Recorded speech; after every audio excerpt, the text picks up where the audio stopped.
Un chercheur, par définition, c'est quelqu'un qui est perpétuellement en quête de connaissances et de savoir. Donc, on imagine bien que les compétences prérequises, c'est la curiosité, le travail,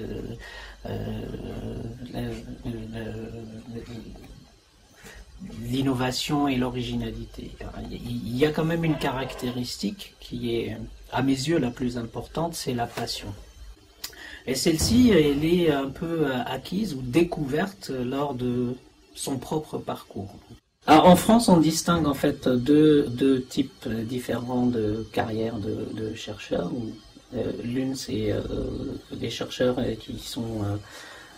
qui appartiennent à des organismes comme le CNRS, l'INSERM ou encore l'INRIA, donc qui font principalement de la recherche, et puis les chercheurs enseignants ou les enseignants-chercheurs qui, eux, travaillent à des universités et qui ont à charge des heures d'enseignement des étudiants.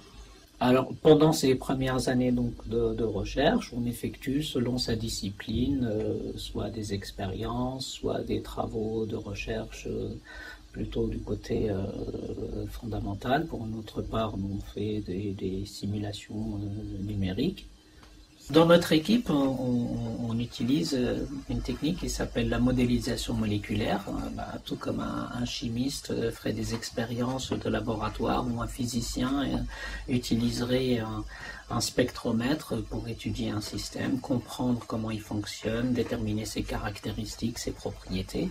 Et aujourd'hui, l'évolution des ordinateurs a fait en sorte que l'on peut maintenant, avec cette technique-là, étudier des systèmes de plus en plus complexes. Donc on s'oriente un petit peu de la chimie physique vers de la biophysique, et on est capable aujourd'hui d'étudier des systèmes qui ont plus relation avec un peu la biologie ou la biophysique, donc des systèmes très grands. Donc on s'intéresse principalement à cette membrane biologique qui est donc l'enveloppe des cellules.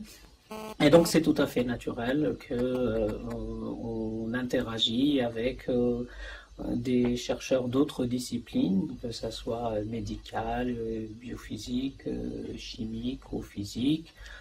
De chercheurs, on est amené à évoluer vers une fonction de direction de recherche où on prend en main maintenant les nouveaux étudiants pour les ramener un peu, leur communiquer la passion. Donc pour finir, je dirais que la carrière de chercheur est tout sauf ennuyeuse, car effectivement, comme on est amené à être un peu à la pointe de son domaine, ça nécessite